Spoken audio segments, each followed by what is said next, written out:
तो शुरू अब किया जाए, ठीक है। इतना आवाज सुनाई दे रहा है ना सबको? तो हम आज क्या पढ़ने वाले हैं? GK and GS. इनका मतलब क्या होता है ये पता है क्या? जीके को हम लोग क्या बोलते हैं? ये जीके को जनरल नॉलेज, और ये जीएस को क्या बोलते हैं? General science. इसी को जनरल स्टडी भी बोलते हैं।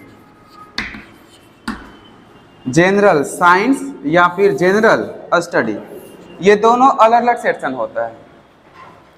पहले ये जनरल नॉलेज देख लेते हैं। सामान्य ज्ञान, सामान्य ज्ञान है ये वाला सेक्शन सामान्य विज्ञान कहलाता है और ये वाला सामान्य अध्ययन कहलाता है।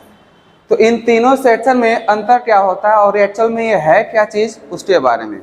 ज्ञान तो हर एक सेक्शन में है। ये वाला जो सेक्शन है जनरल साइंस, ये तो विज्ञान है। विज्ञान मतलब क्या चीज? फिजिक्स, केमिस्ट्री और बायोलॉजी। नॉर्मली इन दोनों में टक्कर है। ये जनरल नॉलेज और ये जनरल स्टडी, ये क्या होता है? जैसे बिहार की राजधानी कहाँ पर है? पटना, वो यहाँ का है। ये बतलाता है कि बिहार की राजधानी कहाँ पर है, तो पटना है। ये क्या बतलाता है? बिहार की राजधानी पटना क्यों है, कब से है, क्या वजह हुई कि बिहार की राजधानी तो पटना में ही बनाया गया, आखिर में वहां पर कारण क्या है, क्या वो बिहार के सबसे बीच वाले इलाके में है, क्या बिहार के हर एक सेक्शन में सबसे बीच में है वो, ठीक है। तो पूरा का पूरा कारण जो है वही देता है, ठीक है। कौन सा? सामान्य अध्ययन कहलाता है। ये किसी भी टॉपिक के डीप में जाने वाला सेक्शन है और ये बस जानकारी के लिए। क्लियर? जैसे यूं कहा जाए तो मानव शरीर में कितनी हड्डियां होती है? 206 गो। ये बता दिया। कहां पर किस किस सेक्शन में कितने हैं, क्यों है, उनका फंक्शन क्या है, तो वो क्या आ जाएगा? जनरल स्टडी आ जाएगा। जैसे यूपीएससी में जीएस 1 2 3 4 4 रुपए पर आता है। 1 2 3 और यहाँ पर 4। जीएस पेपर 1 2 3 4 ऐसे आता है और हर एक सेक्शन में 2-3 रो जो है सब्जेक्ट ही डाल दिया है। जैसे फर्स्ट वाला में हिस्ट्री डाल दिया, जियोग्राफी डाल दिया, सेकंड वाला में पॉलिटी डाल दिया, गवर्नेंस डाल दिया, थर्ड वाला में एथिक्स डाला या फिर कुछ और डाल दिया, वो भी सब्जेक्ट है। ये समझ पा रही है? तो जनरल स्टडी में और जनरल नॉलेज में क्या डिफरेंस होता है, स्पष्ट है? ये कोई दिक्कत नहीं ना? ये जानकारी के लिए है ये, ठीक है। और ये क्यों, कैसे, किसने किया, नो प्रॉब्लम, कोई दिक्कत वाली बात तो नहीं ना। ये हिंदी तो पता है, ये सामान्य ज्ञान सामान्य अध्ययन है। ये ऊपर ऊपर वाला चीज है, ऑब्जेक्टिव टाइप का, कि बस जान लिए। और ये पूरा का पूरा रीजन डीपली अध्ययन होता है ये, नो प्रॉब्लम। अब हम देखने वाले हैं आज कि टॉपिक और कौन कौन से सब्जेक्ट हम जो है देखने वाले हैं, सारा का सारा। अरे लिखने की आवश्यकता नहीं है ना, कोई दिक्कत है इसमें?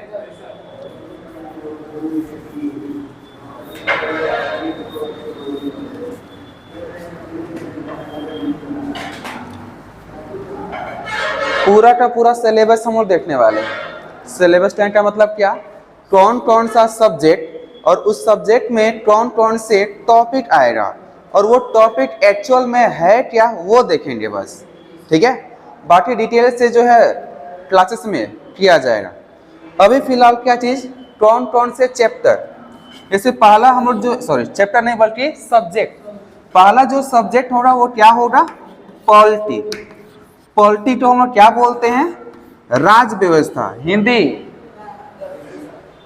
ये लिखें तो क्लियर है क्या कि हिंदी वाला भी लिखें? हिंदी भी लिखते हैं यहाँ पर। राज व्यवस्था, राज व्यवस्था मतलब क्या होता है? आखिर में किसी राज्य को या देश को चलाना हो तो कैसे व्यवस्था किया जाएगा? क्या अगर कोई देश है तो देश में संचालन अपने आप से होता है क्या? नहीं होता है। उसके लिए सरकार बनता है, सरकार ही पूरे देश को चलाती है या किसी राज्य को चलाती है, तो सारा विधि व्यवस्था यही करता है। दूसरा में हम लोग पढ़ेंगे क्या, हिस्ट्री। हिस्ट्री क्या होता है, इतिहास बोलते हैं। उसके बाद थर्ड नंबर हमारे लिए क्या आएगा, जियोग्राफी। ये भूगोल है क्या, भूगोल में क्या चीज के बारे में पढ़ते हैं, पृथ्वी के बारे में, भूमि के बारे में, इन सब के बारे में। चौथा इकोनॉमिक्स, ये क्या है, अर्थशास्त्र या फिर अर्थव्यवस्था। अर्थव्यवस्था यानी कि पैसे का कैसे कैसे फॉर्मेशन किया जा सकता है, अगर पैसा है तो उसको कैसे व्यवस्था किया जाएगा, कहाँ से लाया जाएगा, कैसे उसको अपने पास जो ठहराया जाएगा, वो सारी चीज इसमें मिल जाएगा। उसके बाद जो पांचवा सेक्शन होगा, पांचवा नंबर, साइंस वाला सेक्शन देख लेते हैं। इसमें साइंस वाला में पहले क्या, फिजिक्स। फिजिक्स का हिंदी में क्या बोलते हैं, भौतिकी या फिर भौतिक विज्ञान भी बोलते हैं, नहीं क्या, ये हो गया।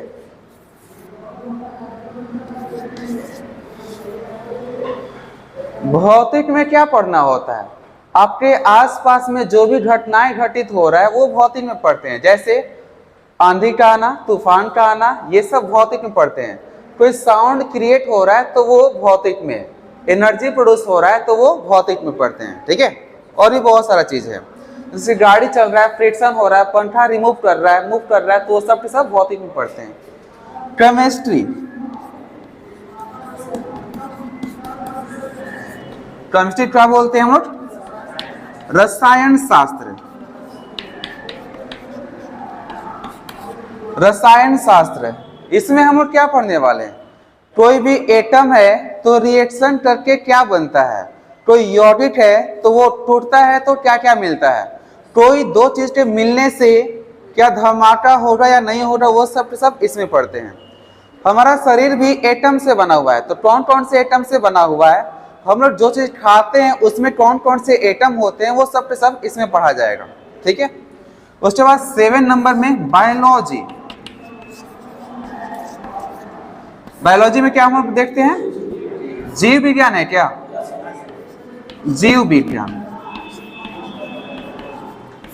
इसमें दो चीज होता है बायोलॉजी में, एक होता है वनस्पति विज्ञान और दूसरा जंतु विज्ञान। वनस्पति विज्ञान मतलब क्या चीज, जिसमें पेड़ पौधे के बारे में, और जंतु विज्ञान में जानवर। क्या पेड़ पौधे भी जीवित होते हैं क्या, जी हाँ, वो भी सांस लेते हैं और सांस छोड़ते हैं, वो भी खाना खाते हैं, क्लियर। तो वो सब के सब इसमें देखा जाएगा। उसके बाद 8वां नंबर में नया जो चीज है वो है आर्ट एंड कल्चर। क्या है, आर्ट एंड कल्चर। ये क्या होता है, कला और संस्कृति। क्या इससे भी सवाल आता है क्या, कभी कभी सवाल पूछ लेता है, तो इस पर भी 5 क्लास के आसपास में देख लेंगे। जैसे मधुबनी पेंटिंग नाम सुने हैं क्या, तो उसी तरह से बहुत सारा जो भी संस्कृति है कि ये वाला स्थापत्य कला जो है कहाँ से आया, ये मूर्ति कला कहाँ से स्थापित हुआ था, कहाँ से निकला है, उस पर भी कुछ कुछ सवाल जो है बनाया गया है। उसके बाद ये कला और संस्कृति है, कला और संस्कृति। उसके बाद 9वां कंप्यूटर साइंस, नाम सुने हैं क्या, तो कंप्यूटर साइंस वाला सेक्शन में ही और ऐड कर लेते हैं टेक्नोलॉजी, ठीक है। क्या चाहिए हमारे पास, कंप्यूटर एंड टेक्नोलॉजी। ये क्या होता है, कंप्यूटर को हिंदी में क्या बोलते हैं, संगणक। देखिए इसको हम कंप्यूटर ऐसे सिंपल फॉर्मेट में लिख देते हैं, कंप्यूटर, एंड इसको टेक्नोलॉजी को क्या बोलते हैं, प्रौद्योगिकी।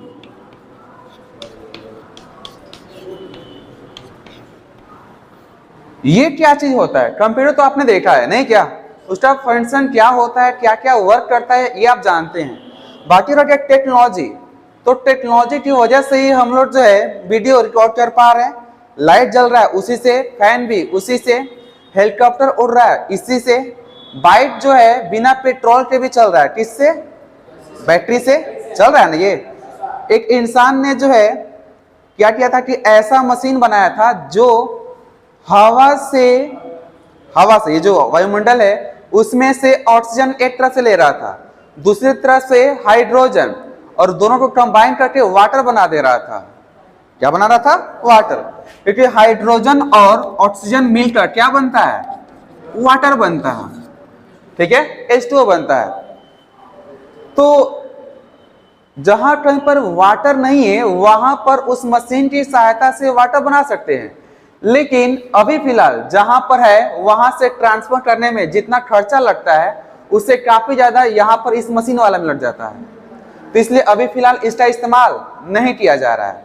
समझ पा रहे हैं? ये जैसे मान लीजिए उस मशीन को 1 लीटर पानी बनाने में 100 रुपये लग जा रहा है और 50 रुपए में भी कहीं और से अवेलेबल हो जा रहा है, तो क्या 100 रुपए खर्च किया जाएगा? वो फ्यूचर में इस्तेमाल होगा, ठीक है। लगातार जो है रिसर्च हो रहा है कि कैसे जो है ये जो इलेक्ट्रिक वाला बाइक है वो कम ही चार्ज हो और वहां से ज्यादा दूरी तय कर सके, मतलब कम इलेक्ट्रिसिटी में ही ज्यादा से ज्यादा दूर तक जा सके। ऐसा तो हो रहा है ना। ये जैसे मान लीजिए एक बार चार्ज हुआ तो 200 किलोमीटर चल जा रहा है। ऐसे ये इलेक्ट्रिक जो ट्राईसाइकिल है ना, ये वो एक बार चार्ज हो रहा है तो 70 किलोमीटर आराम से वो दौड़ ले रहा है। ये तो वो सब के सब इस वाला में देखेंगे। उसके बाद जो नया हमने ऐड किया है वो है सबसे मोस्ट इंपॉर्टेंट 10वां नंबर, वो है मैपिंग। ये मैप क्या होता है कि अगर हमारे लिए कोई जैसे बिहार हो गया, इंडिया हो गया या फिर एशिया है, तो एशिया के किस सेक्शन में आपका हिमालय पड़ता है या रूस पड़ता है या फिर उज्बेकिस्तान पड़ता है, वो साफ साफ दिखना चाहिए। एंडीज पर्वतमाला कहाँ पर, वो साफ साफ दिखना चाहिए, क्योंकि मैपिंग के माध्यम से भी हम अनुमान लगाते हैं कि कहाँ पर गर्मी होगा, कहाँ पर ठंडा होगा, कहाँ पर इस खास समय में क्या होगा, ठीक है। मैप वाला सेक्शन में सीखेंगे हम लोग, नो प्रॉब्लम। मैपिंग का भी अलग से क्लास होता है, ये पता है ना, उसको हम जियोग्राफी के अंदर में नहीं घुसा रहे हैं, ठीक है इतना। उसके बाद लास्ट में जब सब ये पूरा सेक्शन हम लोग सीख लेंगे तो अंतिम में हम लोग सीखने वाले हैं ये ऐसे समझते हैं क्या? ऐसे निबंध, ऐसे एंड लेटर। ये क्यों लेटर सीखना क्यों आवश्यक है? अगर आप अधिकारी मान लीजिए बन गए, अधिकारी बनने के बाद मान लीजिए आपको रिजाइन करना है या फिर छुट्टी लेना है या फिर कुछ और करना है, तो वहां पर आपको लेटर लिखना पड़ेगा। ऐसे छुट्टी नहीं कि सर मुझे छुट्टी चाहिए देंगे क्या, ऐसे नहीं मिलता। लेटर लिखकर वहां पर जमा करना पड़ता है, तो वो टेक्नोलॉजी आपके पास होना चाहिए, ठीक है। जैसे मान लीजिए कहीं पर आप गए, वहां पर पहले से जो भवन बना हुआ रहता है, भवन समझ रहे हैं क्या? जैसे मान लीजिए आप टीटी हैं, तो किसी खास स्टेशन पर गए तो वहां पर टीटीओ के लिए खास भवन बना रहता है, तो वहां पर वो क्या करेंगे, चिट्ठी लिखेंगे, हम यहाँ के टीटी है, हमको रहने के लिए यहाँ पर जगह चाहिए, ठीक है, कुछ समय के लिए, इतना के लिए, ऐसा ऐसा। या फिर किसी सरकारी संस्थान में जाते हैं तो वहां पर फ्री में रहने के लिए आपको लेटर लिखना पड़ेगा, क्योंकि लेटर जो है काफी कमाल का चीज होता है। जैसे मान लीजिए पटना में गए, म्यूजियम में आपको जाना है, म्यूजियम में खर्च तो लगता है जाने के लिए ना, वहां पर आप एक लेटर लिखेंगे कि मैं इस स्कूल का विद्यार्थी हूं, मैं खास पर्पस से यहाँ पर आया हूं, तो वहां पर 10 रुपया में एंट्री हो जाएगा। समझ पा रही है? तो लेटर को भी हम सीख लेंगे। लेटर में ज्यादा समय नहीं, मतलब 1-2 क्लास में। ऐसे वाला यहाँ पर ये और ये वाला क्यों यहाँ पर सिखा रहे हैं यहाँ पर, क्योंकि एमटीएस वाले में या फिर किसी और खास सेक्शन में जो है ये खास स्पेशल आधा घंटा के लिए ये पूछता है। एमटीएस आप एग्जाम देंगे फ्यूचर में, तो एमटीएस मल्टीटास्किंग स्टाफ होता है, तो उसमें आधा घंटा के लिए आपको कहीं, मतलब इलाहाबाद में, जैसे मान लीजिए बिहार के हैं तो यहाँ से कोई भी हो इलाहाबाद में सेंटर भेजता है एमटीएस के लिए, ये आधा घंटा के लिए। तो ये वाला भी जिसको सीखना होगा वो भी इसमें सीख लेंगे, ठीक है इतना। उसके बाद जब ये सारा दिमाग में अटे रहेगा तो आपके पास जो है जब ज्यादा नॉलेज रहेगा तो कोई भी सवाल हो या फिर कोई भी समस्या हो आराम से उसको आप हैंडल कर पाएंगे, क्योंकि इधर तो है ना, ये इधर ठीक है क्या क्या चीज है, पैसे को कंट्रोल करने का सामर्थ्य है। पैसे कहां कहां से बनाए जाते हैं वो चीज आपके लिए। पैसा आपके पास कैसे ठहरेगा, इंडस्ट्री वाले कैसे पैसे को संभालते हैं, क्या करते हैं, वो सब इकोनॉमिक्स में है। हिस्ट्री क्या चीज का ज्ञान देता है? हिस्ट्री ये ज्ञान देता है कि आप फ्यूचर में कदम जो है फुट फुट कर रखिएगा, ये कुछ भी हो सकता है। ओहो,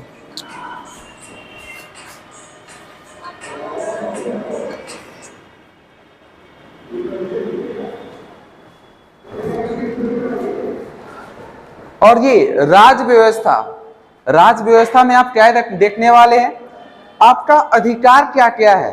अगर आपको पुलिस ने पकड़ लिया तो आपको लिए क्या क्या आपको वहां पर अधिकार मिलेगा, पुलिस आपके ऊपर क्या क्या कार्रवाई नहीं कर सकता, वो सब पॉलिटी में हम देखने वाले हैं, टोटल चीजें। ठीक है, कुछ ऐसे भी लोग हैं जो कुछ भी क्राइम कर ले तो उनको जेल में ठूसा नहीं जा सकता, वो भी उसमें देखेंगे। कोई भी क्राइम कर ले जेल में नहीं जाएगा वो, कुछ ऐसे लोग हैं। ठीक है, वो भी उसमें देखेंगे। तो क्या क्या पढ़ाई होने वाला है स्पष्ट हो गया क्या? और लास्ट में हमने उस क्लास में बोला था क्या चीज, कम्युनिकेशन स्किल के लिए CS, कम्युनिकेशन स्किल मतलब कि अगर कोई भी सामने अगर है या फिर बड़ा से बड़ा कोई ऑफिसर है तो कैसे उनसे बात करना है। जैसे मान लीजिए कोई नया चीज आता है या फिर बड़ा ऑफिसर होता है तो वहां पर आते ही अंदर जो धड़धड़ाने लगता है, नहीं क्या? या फिर किसी से पूछना, या मान लीजिए कॉलेज में गए, प्रिंसिपल है या फिर कोई वाइस चांसलर है, तो वहां पर अपनी बात रखने के लिए थोड़ा सा हिम्मत चाहिए। तो वो हिम्मत कहां से आएगा? जब आपके पास पूरा नॉलेज रहेगा तब। ठीक है, समझ पा रहे हैं ये? तो अब हम देख लेते हैं कि पॉलिटी में कौन कौन से टॉपिक है और उस टॉपिक का अर्थ क्या होता है। जैसे इसमें मान लीजिए है कैरी फॉरवर्ड, तो उसका अर्थ क्या है? ठीक है, नागरिकता है तो उसका अर्थ क्या है? प्रस्तावना है तो उसका अर्थ क्या है? क्लियर है ऐसा? तो इसको एक बार लिखेंगे क्या आप? एक बार लिख लीजिए इसको नंबरिंग से।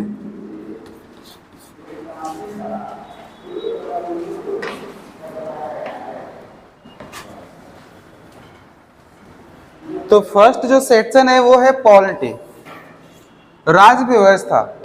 तो राज व्यवस्था में जो पहला जो फॉर्मेट होगा वो हमारा होगा क्या चीज? संविधान। ये संविधान क्या होता है? कोई कुछ बोलना चाहे क्या? संविधान क्या होता है?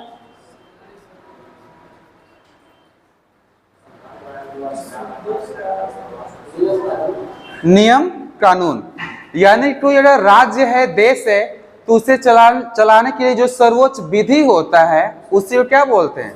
संविधान बोलते हैं। ये एक तरह का दस्तावेज होता है जिसमें लिखा हुआ है कि कैसे कानून चलाना है, राष्ट्रपति क्या क्या कर सकते हैं, पुलिस क्या क्या कर सकती है, अगर कोई जो है ऐसे क्राइम करता है तो वो किस सेक्शन के अंतर आएगा, वो सब ये बतला देगा। ठीक है, इसमें जो 3 चीजें इसमें देखने को मिलता है। पहला नंबर क्या? अनुच्छेद, नाम सुने हैं क्या? दूसरा भाग होता है, भाग, और तीसरा अनुसूची। ये 3 सेक्शन है। ये है क्या चीज? जैसे भाग का मतलब देख लीजिए, भाग मतलब जैसे मान लीजिए नागरिकता है,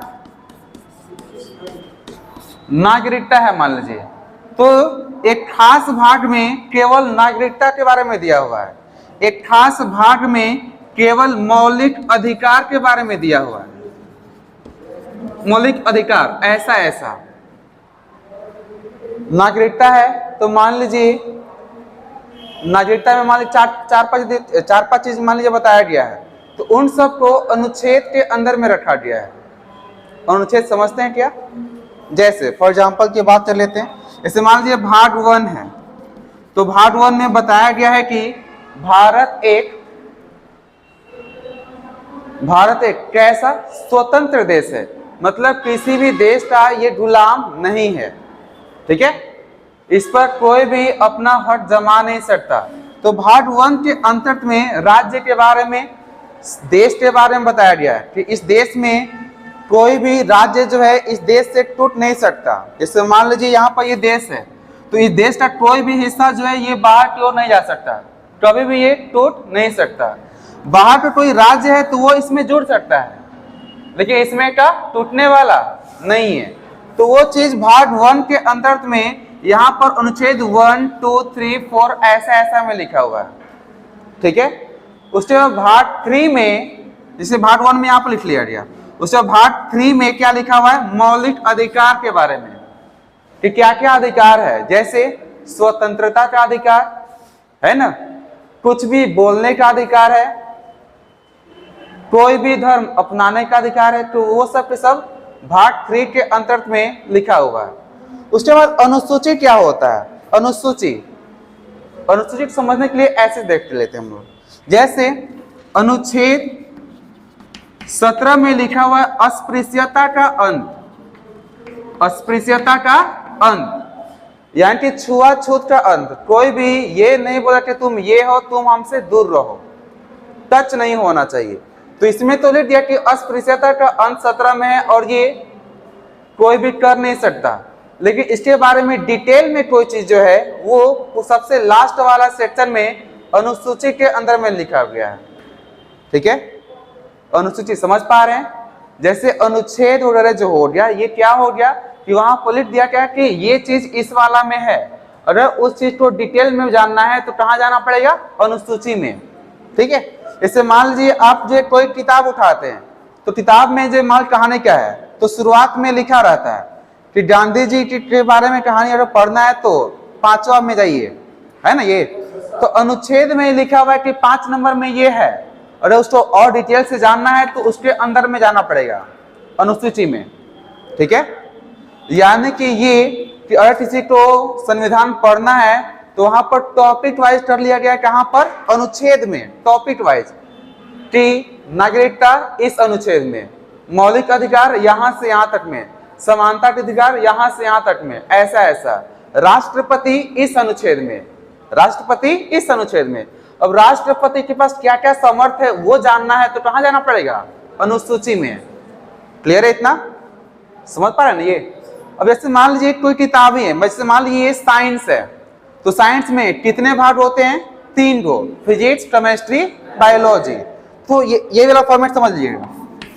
तो फिजिक्स वाला भाग 1 में लिखा हुआ है, केमिस्ट्री वाला भाग 2 में और बायोलॉजी वाला भाग 3 में। तो वही वाला संविधान का भाग है, भाग 1, 2, 3, 4 ऐसे ऐसे, ठीक है।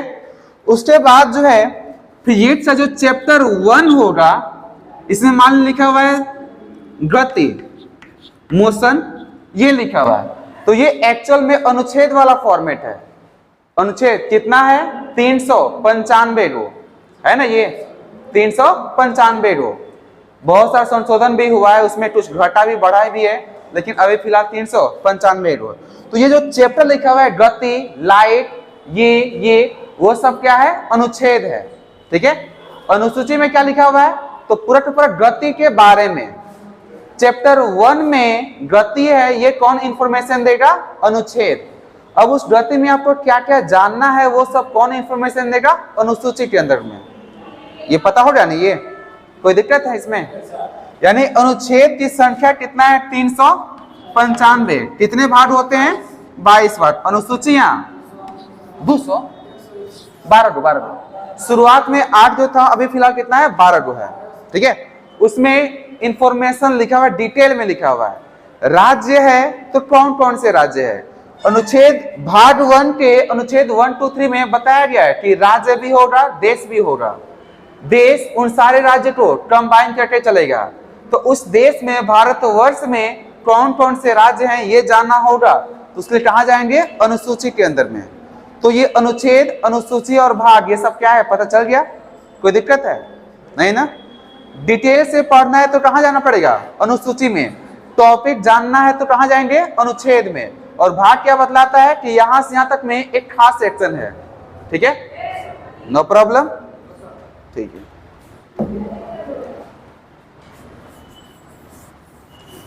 हाँ, ये सब सारा चीज जो है जब पॉलिटी स्टार्ट हो रहा तो उसमें देखेंगे A to Z, ठीक है। संविधान में 3 चीज था, ये आपने देखा, अनुच्छेद, भाग और अनुसूची।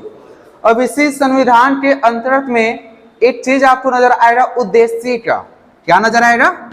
उद्देशिका। इसी को प्रस्तावना भी बोलते हैं। उद्देशिका मतलब क्या होता है? उद्देश्य क्या है? संविधान लिखने का उद्देश्य क्या होता है? कुछ तो उद्देश्य होगा ना इसका, कि इस देश में समानता बनी रहे, कहीं पर भी झगड़ा न हो, दंगा न हो। तो वो सारा सेक्शन जो है उद्देश्य के अंदर में देखने को मिलता है कि क्या सोचकर ये संविधान हम बना रहे हैं, उद्देशिका में मिल जाएगा। जैसे अगर आप कोई पुस्तक देखोगे तो उसमें शुरुआत में एक पेज ऐसा रहता है जिसमें ये लिखा रहता है कि आपको इस पुस्तक को पढ़ने से क्या क्या इंफॉर्मेशन मिलने वाला है। पुस्तक के शुरुआत में लिखा रहता है, ठीक है। पराकथन नामक ऊपर में टाइटल रहेगा, नीचे में देखिएगा वहां पर क्या है, या फिर प्रस्तावना लिखा हुआ रहेगा। तो प्रस्तावना में क्या लिखा रहेगा? उस पुस्तक को लिखने का उद्देश्य क्या है, ठीक है। ये तो संविधान के अंदर में जो उद्देशिका मिलेगा उससे पढ़ने से ये पता चलेगा कि हम संविधान क्यों तैयार कर रहे हैं और इस पूरे संविधान में आपको क्या क्या चीज की जानकारी मिलेगा। No problem. तीसरा नंबर, नागरिकता, सिटीजनशिप। ये क्या होता है? आप इस देश में रह सकते हैं या नहीं रह सकते हैं, वो नागरिकता बतलाएगा, ठीक है। कहीं कहीं पर जो है एकल नागरिकता होता है। एकल मतलब क्या? किसी एक देश का, और कोई किसी के पास दो दो नागरिकता रहता है। समझ पा रही है? दो दो मतलब कैसे? जैसे अमेरिका में है, तो अमेरिका एक ऐसा देश है जिसमें कि राज्य का संविधान अलग है और अमेरिका देश का संविधान अलग है। वहां पर जैसे मान लीजिए एक है न्यूयॉर्क, तो न्यूयॉर्क अमेरिका का एक राज्य है, तो न्यूयॉर्क का संविधान अलग है और अमेरिका देश का संविधान अलग है। अगर इसके अंदर में कोई व्यक्ति रहता है तो उसके पास दो दो नागरिकता है, एक राज्य का और एक देश का। हमारे भारतवर्ष में राज्य और देश सबका संविधान क्या है? सेम है। तो यहाँ पर नागरिकता भी एक ही है। बिहारी होने का नागरिकता नहीं है, पंजाबी होने का नागरिकता नहीं है। तो कैसा है? भारतीय होने का। हम सब क्या है? भारतीय हैं। क्लियर है ऐसा? तो नागरिकता में भी आपको क्या क्या मिलने वाला है पता चल रहा है ना। ये अगर आप अपना देश छोड़कर किसी और देश में जाएंगे तो वहां पर आपको नागरिकता कैसे मिलेगा और यहां से कैसे छूटेगा, वो सब आप देखेंगे। किसी और देश का नागरिकता अगर आप लेते हैं तो यहां से अपने आप जो है स्वतः छूट जाएगा, कट जाएगा। फिर अपने ही देश में आने के लिए वहां से वीजा लेकर आना पड़ेगा, ठीक है इतना। उसके बाद अगला, मूल अधिकार, सबसे मोस्ट इंपॉर्टेंट है ये मूल अधिकार। शुरुआत में जब संविधान बन रहा था तो उस टाइम जो है मूल अधिकार की संख्या 7 गो था, लेकिन फिलहाल अभी कितना है? 6 गो है। क्योंकि 7वां जो सेक्शन है वो संपत्ति का अधिकार वो हटा दिया गया है, ठीक है। संपत्ति के अधिकार को क्यों हटाया गया? क्योंकि वो जो है विकास में बाधा बन रहा था। जैसे आपने ये चीज देखा होगा, क्या गांव में अगर जाएंगे तो रोड आपको कैसा मिलता है? तिरछाई मिलता है। यहां पर जाना है, ऐसे जा रहे थे, यहां से रोड जो है ऐसे बना हुआ है, देखने को मिलता है क्या? क्या कुछ सीधा मिलता है? क्योंकि पहले संपत्ति का अधिकार जो है मूल अधिकार में था। राज्य चाह कर भी जबरदस्ती किसी से संपत्ति छीन नहीं सकते थे, ले नहीं सकते थे। मान लीजिए मेरे पास 1 कट्ठा जमीन है, यहां से यहां तक रोड लेकर जाना है और मेरा जमीन यहां पर है। इन सब ने बेच दिया, लेकिन इसने अपना नहीं बेचा, क्योंकि उसके पास वही था और वो चाहता कि हमारा ये जमीन बचा रहे। उसने नहीं बेचा, तो फिर सरकार ने क्या कहा? चलो ये नहीं बेच रहा है तो यहाँ वाला खरीदते हैं। यहाँ वाला के पास गए, ये क्या बोल रहा है? नहीं हम भी नहीं देंगे। यहाँ वाले के पास गए, ये भी नहीं दे रहा। अगला वाला फिर जो तैयार हो गया, तो फिर वहां से रोड मुड़ना स्टार्ट हुआ, ठीक है। तो इस तरह से ये तिरछी आ जाता है। लेकिन फिलहाल अब अगर कहीं पर रोड बना तो एकदम सीधा जाएगा, रेलवे ट्रैक बना तो सीधा, हाईवे बना तो सीधा जाएगा, ठीक है। अगर मान लीजिए एक यहाँ पर शहर है, एक यहाँ पर शहर है, ट्रेन लेकर जाना है तो यहां से एकदम सीधा जाएगा। हाईवे है तो वो भी सीधा जाएगा। हाईवे या रेल लाइन कब तिरछी आएगा? जब इसके दोनों के बीच में कोई और अगर कोई शहर है या गांव को जोड़ना है तो इसके लिए हमें क्या करना पड़ेगा? तिरछी आना पड़ेगा, वरना ऐसे नहीं। जोड़ने के लिए यहां से क्या हो रहा? तिरछा हो रहा, ताकि यहाँ के लोग भी लाभ उठा सके। ठीक है ऐसा? तो इसी वाले सेक्शन में आपको मूल अधिकार में क्या क्या लिखा हुआ है? समानता का अधिकार। समानता का अधिकार क्या होता है? आप विधि के समझ समान है। अगर कोई मान लीजिए हीरो है, हीरो ने अगर किसी का मर्डर कर दिया है, एक किसान ने भी किसी का मर्डर कर दिया है, किसी मजदूर ने भी किसी का मर्डर कर दिया है, तो इसको जो सजा मिलेगा वो सबको मिलने वाला है। इसको फांसी मिला तो इसको भी फांसी मिलेगा। ये नहीं कि ये हीरो है तो उसको छोड़ दिया जाएगा। सबके लिए विधि जो है, विधि सबके लिए क्या है? समान है। ये चीज इसमें लिखा हुआ है। अवसर में समानता। अगर आप इंसान हैं, भारत के नागरिक है और कोई भारत सरकार ने जो कोई फॉर्म निकाला है तो आप भी उसमें पार्टिसिपेट कर सकते हैं, फॉर्म भर सकते हैं, उसका एग्जाम दे सकते हैं आराम से। ये अवसर की समानता में लिखा हुआ है। ठीक है, उसके बाद क्या चीज लिखा हुआ है? अस्पृश्यता का अंत, छुआछूत नहीं कर सकते कोई। उसके बाद क्या लिखा हुआ है? मीडिया को स्वतंत्रता दिया गया है, ताकि मीडिया जो है हमारी बात और सरकार की बात को लोगों के बीच में पहुंचा सके। हमारे जैसे मान कहीं पर समस्या है तो समस्या को देखने के लिए सरकार तो नहीं आ रहा, जब मीडिया वहां पर पहुंचती है, वहां से लाइव जो रिकॉर्ड करती है, फिर वहां से टेलीविजन में जब वायरल होता है तब सरकार आराम से हरकत में आ जाता है। ठीक है, इससे हमारी सरकार ने कोई स्कीम निकाला तो हमारे पास कैसे आता है? न्यूज के माध्यम से, पेपर में, यही ना, या फिर मोबाइल से आता है। तो वहां पर रोल किसका होता है? मीडिया का। संसद भवन में क्या घटित हो रहा है वो कौन बतलाता है? मीडिया बतलाता है। तो मीडिया को भी इस देश में स्वतंत्रता दी गई है। किसी किसी देश में मीडिया पर कंट्रोल भी है, जैसे चाइना में मात्र एक ही न्यूज चैनल है, एक ही न्यूज़पेपर है। और नॉर्थ कोरिया में न्यूज हो या फिर कोई भी हो, टेलीविजन हो या फिर कुछ भी हो, वहां पर वही चीज दिखाया जाएगा जो तानाशाह, कौन? किम जोंग, जो चाहता है वही वहां पर करा सकता है। ठीक है, उसके बाद आगे जो है जीवन का अधिकार लिखा हुआ है। जीवन का अधिकार मतलब क्या होता है? अगर कोई आपको हानि पहुंचाना चाह रहा है और आप उसको मार देते हैं और आपके पास ये सबूत है कि वो आपके जीवन पर हानि पहुंचाना चाहता था, तो आपको कुछ भी नहीं किया जा सकता है। ये अनुच्छेद 21 में लिखा हुआ है। ठीक है, उसके बाद औरत और बच्चों के लिए खास विशेष ध्यान दिया गया है, क्योंकि ये लोग पहले जो है दब के रहा करते थे, लेकिन अब इनके लिए भी मौलिक अधिकार में शामिल कर लिया गया है कि कोई भी इन पर जो है जुल्म नहीं कर सकता। 23 और 24 में यही लिखा गया है। क्लियर है ऐसा? उसके बाद जो है छोटे बच्चों को पढ़ने के लिए क्या विशेष जो है वहां पर कहा गया कि 14 साल तक की उम्र तक जो है उनको एजुकेशन का व्यवस्था किया गया है। वे कोई भी अदर जो है काम नहीं करेंगे, खतरनाक काम नहीं करेंगे, फैक्ट्री में काम नहीं करेंगे। ये बात है कि घरेलू काम में सहायता कर सकते हैं। तो वो सब कहाँ लिखा गया है? मौलिक अधिकार के अंदर में। ठीक है इतना। उसके बाद पांचवा नंबर में क्या है? मूल कर्तव्य। अगर आप अपने देश में हैं तो किसी इंसान का मूल कर्तव्य भी होगा, जैसे अपने देश से गद्दारी न करें। तो हाँ, वो कहां पर थे? मूल कर्तव्य ना। अगर आप इस देश के नागरिक हैं तो उनका भी कुछ कर्तव्य लिखा हुआ है। कर्तव्य मतलब क्या? कि अगर आप इस देश के अंदर में है तो देश को बांटने के बारे में न सोचिए, देश के झंडा को जलाने के बारे में न सोचिए, ऐसा। ठीक है, कोई भी ऐसी बात नहीं बोलेगा जिससे कि रिलेशन खराब हो, हमारा हो या फिर किसी और देश के बारे में। समझ पा रही है? तो वो मूल कर्तव्य में लिखा हुआ है। और मूल कर्तव्य पर कोई भी केस नहीं होता है। केस मतलब क्या चीज? केस समझ रहे ना?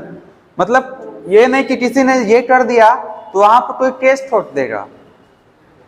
समझ पा रही है? इस पर केस नहीं होता है, मूल कर्तव्य पर केस नहीं होता। उसके बाद अगला जो सेक्शन है 6वां नंबर, नीति निदेशक। नाम सुना क्या इसका? नीति निदेशक तत्व। ये क्या चीज होता है? अगर इस देश में सरकार काम कर रही है तो योजनाएं वो कैसा कैसा बनाएगा, तो वो सब इसके अंदर में लिखा गया है। कोई भी ऐसा योजना नहीं बनाया जाएगा जिससे कि पशुओं को हानि पहुंचे, किसी खास जाति को हानि पहुंचे, किसी खास इंसान को हानि पहुंचे। समझ पा रही है? वो सब नीति निर्देशक तत्व में लिखा हुआ है। निर्देशक मतलब क्या होता है? निर्देश देना, कि ये बताए कि आपको कैसे काम करना है। ठीक है, तो काम यहाँ पर किस फॉर्मेट में? नीति के फॉर्मेट में। नीति क्या होता है? नीति मतलब योजना का फॉर्मेट। कोई योजना बना रहे तो क्या क्या सोच कर, ऐसे मान लीजिए कोई योजना मान लीजिए बनाया गया और उस योजना से लाभ कम और हानि ज्यादा हो रहा है तो उसको खत्म किया जा सकता है। ठीक है, ये तो ये भी शामिल किया गया है।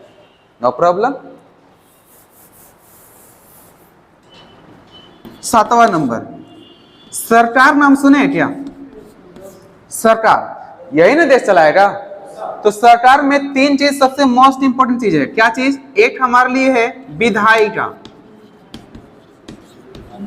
विधायिका, दूसरा कार्यपालिका, उसके बाद न्यायपालिका। विधायिका विधि बनाता है क्या? नियम कानून बनाता है, और ये उस विधि या नियम कानून को लागू करवाता है। और कोई लागू नहीं कर रहा है, उल्लंघन कर रहा है, तो उसे सजा कौन देगा? न्यायपालिका। क्लियर है ऐसा? तो ये भी मोस्ट इंपोर्टेंट है। देश के लिए अलग लोग हैं, राज्य के लिए अलग लोग हैं। देश में अलग कैसे है? देश में सरकार अलग है, न्याय व्यवस्था भी अलग है, पीएम राष्ट्रपति अलग अलग है ना यहाँ पर। राज्य में कैसे है? राज्य में विधायिका जो है वो विधानसभा में चलता है, विधानसभा बन गया, और मुख्यमंत्री हो रहे, डीएम वगैरह हो रहे, तो वो सब क्या हो जाएंगे? यहाँ पर संचालन करने वाले हो जाएंगे, कार्यपालिका हो जाएंगे। पुलिस प्रशासन भी इसी में आता है। और कोई जो है उसका ढंग से उस विधि का पालन नहीं कर रहा है, तो क्या हर एक राज्य में भी न्यायालय बना हुआ है क्या? राज्य के लिए भी उच्च न्यायालय बना हुआ है, और प्रत्येक जिला में जिला न्यायालय भी बना हुआ है ना? ऐसा कोई दिक्कत इसमें? तो ये भी हम लोग देखने वाले हैं, सरकार वाला फॉर्मेट। उसके बाद ये जो सरकार है ये बैठती कहां पर है? तो संसद में। संसद में ना, संसद में 3 सेक्शन होता है, 3 भाग होता है। एक होता है राष्ट्रपति, एक होता है लोकसभा, और एक होता है राज्यसभा। राष्ट्रपति तो महामहिम है, सर्वोच्च नागरिकता जो है उन्हीं को दिया गया है, सर्वोच्च नागरिकता। और ये यस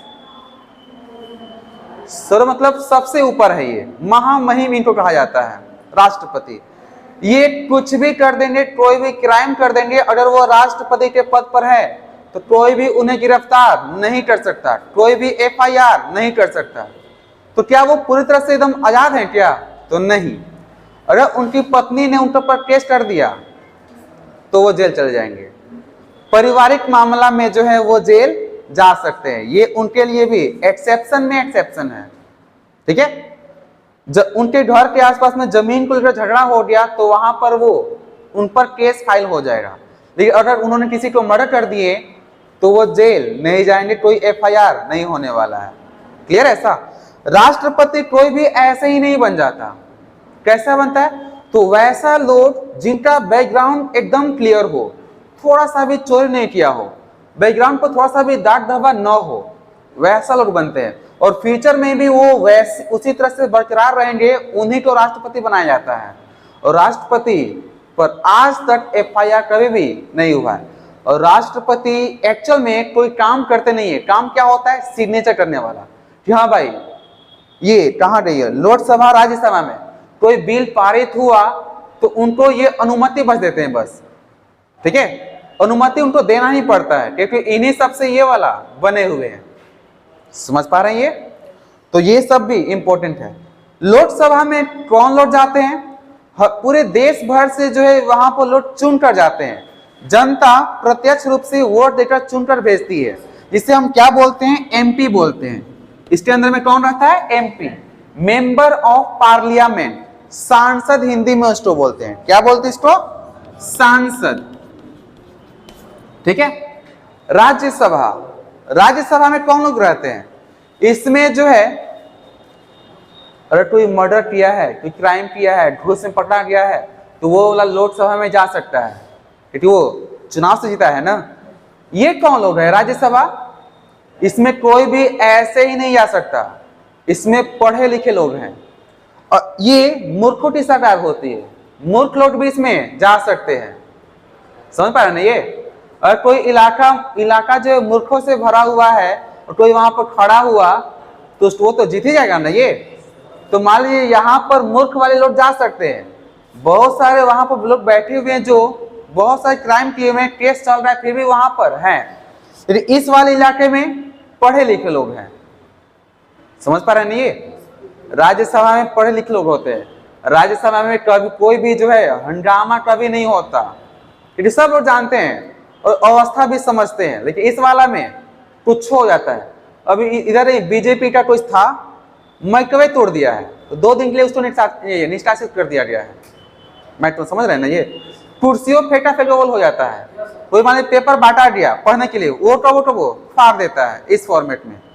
तो ये आप समझ पा रहे हैं? ये भी मोस्ट इंपोर्टेंट चीज है ये। तो एक काम करेंगे आप, और भी टॉपिक है इसमें, पॉलिटी खास लिख कर 1 2 3 4 5 6 7 8 में आप लिखेंगे। और यही चीज क्लासेस में विस्तार से पढ़ा जाएगा। इसमें अनुच्छेद,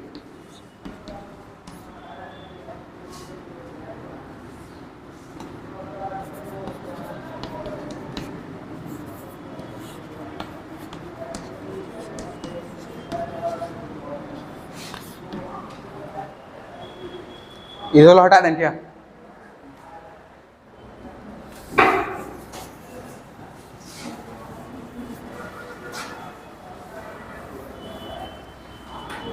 ये टॉपिक लिखने से फायदा क्या है? बाद में अगर रिवीजन करना हो तो एक बार इसको देखेंगे। नीति निदेशक तत्व के बारे में दिमाग में कुछ इंफॉर्मेशन है क्या, सोचेंगे ये किस अनुच्छेद में है, इसमें क्या क्या चीज लिखा हुआ है। याद है तो ठीक, नहीं याद है तो इसके अंदर जानने की आवश्यकता है। समझ पा रहे? ये ऐसे साफ साफ ये टॉपिक के बारे में नजर आना चाहिए। No problem. अगला 9वां, देश में जो सरकार बनती है वो दिल्ली में बैठती है। राज्य की भी सरकारें होंगे क्या? राज्य में कौन चलाता है राज्य को? राज्य में भी सरकार होना चाहिए ना। तो राज्य में चलाने वाले कौन है? राज्यपाल। नाम सुने हैं क्या? राज्यपाल। ये भी राष्ट्रपति की तरह ही होता है, आदेश देने वाला, वहां से ऊपर से आदेश इनके पास आता है। कुछ भी आदेश हो सकता है, लेकिन शासन एक्चुअल में जो चलाता है वो कौन रहते हैं? CM, chief minister. और साथ ही साथ इनके जो मंत्री परिषद हैं वो, ये मंत्री परिषद क्या होता है? मंत्री परिषद सारे मंत्रियों का समूह। जैसे केवल सीएम जो है सारे विभागों को संभाल नहीं सकते, तो कौन संभालेगा? सबको बांट दिया गया है कि स्वास्थ्य वाले सेक्शन को आप देखिए, सड़क के लिए आप देखो, गांव के बारे में आप सोचिए, जल कहां कहां पर नहीं है, कहां पर बाढ़ आ रहा है उसके लिए आप सोचिए, ऐसे ऐसे। तो वो सब के सब कहां पर मिलेंगे आपको? मंत्री परिषद में। ये देश वाले के लिए अलग अलग होते हैं, राज्य के लिए अलग होते हैं। क्लियर है? ऐसा जिले में भी छोटे मोटे वो नेता नहीं होते, छोटे मोटे, जैसे कि एसडीएम हो गए, डीएम के नीचे में जो एसडीएम होते हैं ना वो सब डिविजनल, वो हो गए, या फिर जो प्रखंड विकास पदाधिकारी होते हैं वो सब के सब उसमें आ जाएंगे, बीडीओ आ जाएंगे उसमें, वो सब देख लेते हैं अपना। ठीक है, तो ये वाला हो गया। उसके बाद आगे राज्य में ही आपको आगे में क्या क्या मिल जाएगा इसमें, छोड़ दे। ठीक है, तो आज लिए इतना ही छोड़ देते हैं। ठीक है, ये वाला लिख लीजिएगा। ये वाला एक चीज आपसे जानना चाहेंगे, जैसे मान लीजिए जो भी थीम है ये ढंग से चल रहा है या फिर इसमें कुछ इंप्रूवमेंट होना चाहिए। जैसे मान लीजिए जो भी थीम है ये दिमाग में जा रहा है कि ऊपर ऊपर जा रहा है कि कुछ और भी इसमें इंप्रूवमेंट की आवश्यकता है? क्योंकि हम लोग जो है लाइन बाय लाइन लिखवाएंगे नहीं, ऐसे किया जाएगा। जैसे मान लीजिए मंत्री परिषद है तो टोटल कितना मिनिस्टर होते हैं वो, कितना विभाग है वो, उसके बाद कार्यकाल कितना है वो, ऐसे ही तिरछा तिरछा लिखा जाएगा। एक लाइन से हतना लम्हर में नहीं, समझ पा रहे ना? ये जितना शॉर्ट हो एक ही बार में पता चल जाए वो। जैसे यहां पर लिखा गया बिहार और यहां पर ऐसे जिला लिखकर यहां पर 38 लिखे तो कोई दिक्कत है? ये पता चल रहा है क्या? इसमें कितने सब डिविजनल मतलब प्रखंड कितने हैं वो ऐसे लिखकर 534 लिख दे, कोई दिक्कत है? इस फॉर्मेट में पढ़ने वाले हैं, सब वर्ड से बड़े बड़े सेंटेंस में लिखवाएंगे नहीं, ताकि रिवीजन करने में भी आसान हो। फट से हमने देखा पता चला कि जिला इसमें कितना है, 38 को है, नो प्रॉब्लम। आगे जैसे जैसे आगे बढ़ेंगे हम लोग जो है इम्प्रूवमेंट और होता जाएगा। और क्वेश्चन इसमें वही शामिल करने वाले हैं जो जिस ट्रेंड से पूछ रहा है, कल कुछ और विशेष बताने वाले हैं।